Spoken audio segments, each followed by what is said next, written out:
serius ya. Karena dukungan dari orang tua sudah luar biasa ini di masa pandemi bisa datang. Kenalnya kapan ini Nathan dengan Sunan? Masih ingat? Kapan? 15 Februari. Tahu? 2020. Sekarang 2021. Udah tahun lebih ya? 1,5 tahun hampir. Apakah masing-masing ingat ulang tahun? Ingat. Jadi ada mulai saling mengenal, saling mengingat. Beda 9 hari. Oh. 1 tahun 9 hari. Ya. Artinya udah mulai ada tanda-tanda saling mengenal. Tinggal memperdalam. Ya, baiklah.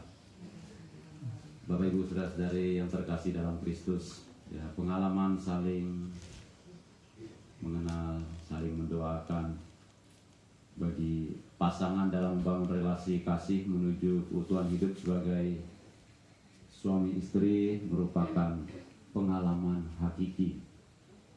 Setiap orang yang sedang menjalin relasi cinta kasih sangat berharap agar pasangannya selalu selamat dalam setiap perjalanan, pekerjaan, dan juga pergaulan sehari-hari. Maka pasti ya, hari-hari khusus, hari-hari istimewa pasti selalu diingat. Misalnya hari lahir, hari ulang tahun, itu contoh kecil.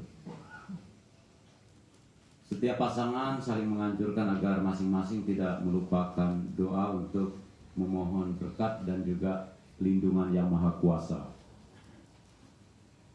Inti doa itu tidak lain agar kedua pasangan selalu hidup bersatu hati, pikiran, perasaan maupun dalam tindakan dan sikap hidup.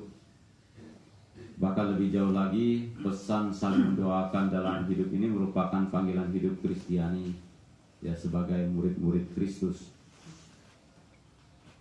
Nah, inilah yang dilakukan Yesus terhadap para muridnya. Seperti kita dengarkan dalam Injil tadi. Yesus berdoa untuk para muridnya. Yesus berdoa bukan supaya para murid bekerja dengan rajin, juga bukan supaya melayani dengan tekun atau supaya selalu sehat walafiat. Walaupun semuanya itu tentu diperlukan atau sangat perlu. Tetapi inti doa Yesus adalah supaya semua murid dan semua orang percaya bersatu hati dalam cara berpikir dan bertindak sebagai orang-orang percaya. Kesatuan yang didasari cinta kasih kepada Bapa menjadi hal yang paling hakiki menurut Yesus. Sebagaimana ia sendiri hidup dalam kesatuan dengan Bapa dan Bapa dengan dia bersama semua orang yang percaya. Karena itu Yesus memohon di dalam aku agar mereka sempurna menjadi satu. Saudara-saudari terkasih, bagi Yesus hanyalah melalui bukti persatuan kasih ini perutusan para murid membawa kabar keselamatan bagi dunia menjadi efektif terlaksana. Hanya lewat persatuan kasih yang kelihatan dalam sikap dan tindakan para murid, orang-orang di dunia ini dapat percaya dan mengetahui bahwa Allah Bapa telah mengutus Yesus membawa kesatuan kasih dan keselamatan jiwa. Di mana persatuan kasih para murid tercipta, di situ juga akan ditemukan penyertaan Yesus dan kehadiran Allah Bapa yang memberikan kekuatan dan berkat hidup yang melimpah. Saudara-saudari terkasih, khususnya Nathan dan Suma, doa Yesus bagi masa depan para muridnya adalah juga doa Yesus bagi kita saat ini dan teristimewa bagi saudara-saudari yang bertunangan. Yesus menghendaki agar kita sebagai orang orang-orang percaya zaman ini tetap hidup dalam persatuan kasih. Persatuan kasih bukan sekadar bersatu secara lahiriah, hidup berdampingan dengan yang lain, melainkan sungguh-sungguh bersatu jiwa dan raga. Bersatu secara batin dalam keyakinan dan juga kepercayaan kepada Kristus di dalam Bapa. Persatuan kasih inilah yang akan dijalani, diperjuangkan dan dipupuk dengan cinta kasih yang jujur, yang tulus, kemudian sabar, telaten, dan tekun oleh kedua saudara kita ini.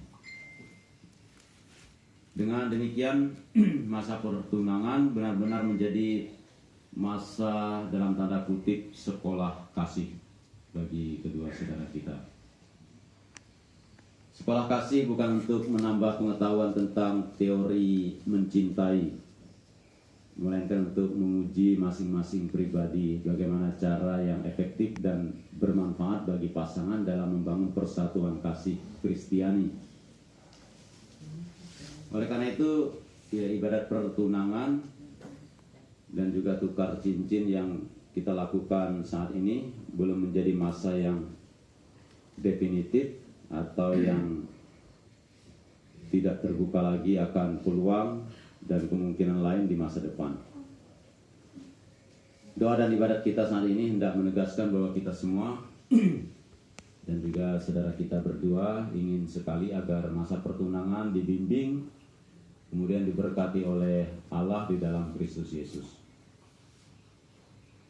Ya, saudara-saudari memohon agar Allah di dalam Kristus mencurahkan kesatuan kasih dan ketahanan ujian untuk saling memahami pribadi masing-masing dengan segala kelemahan, dengan segala kekurangan dan kelebihannya, agar di dalam kesatuan kasih saudara berdua, kasih Bapa juga menyertai. Dengan demikian, kami semua dan orang-orang yang ada di sini, semua sanak keluarga yang menyaksikan masa pertunangan saudara berdua, menemukan kehadiran kasih Kristus dalam kesaksian juga hidup saudara. Karena itu jalan yang baik seperti dianjurkan Yesus bagi para muridnya adalah menyatukan hati. Seperti yang sudah saya katakan tadi, menyatukan hati, pikiran, dan juga tindakan berdasarkan kasih Allah dengan membawa perbedaan dan kekhususan masing-masing. Persatuan kasih yang benar tidak akan mempersoalkan segala perbedaan baik kecil maupun besar, baik ringan maupun berat, sebab ukuran persatuan kasih adalah persatuan kasih tanpa ukuran. Ya. Dari pesan Yesus kiranya jelas. Kasih menjadi inti ajarannya. Dan kalau tidak ada kasih, tidak ada cinta, tentu tidak ada juga pertunangan atau perkawinan Katolik atau perkawinan Kristiani.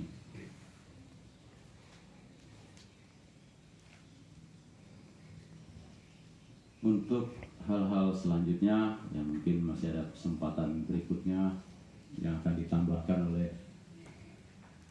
yang lain untuk nasihat-nasihat dan segala macamnya. Tapi yang jelas masa pertunangan adalah masa persiapan dan masa untuk saling mengenal satu sama lain, baik untuk Nathan dan semua maupun dari orang tua kedua belah pihak dan keluarga masing-masing. Ya, kiranya Tuhan tetap memberkati kita semua, ya, sehingga apa yang menjadi impian, harapan, rencana dan cita-cita kita ke depan dapat tercapai dan terlaksana dengan baik. Maka ya, untuk itulah kita hadir berdoa dan mendukung saudara-saudari kita ini. Kemuliaan kepada Bapa dan Putra dan Roh Kudus.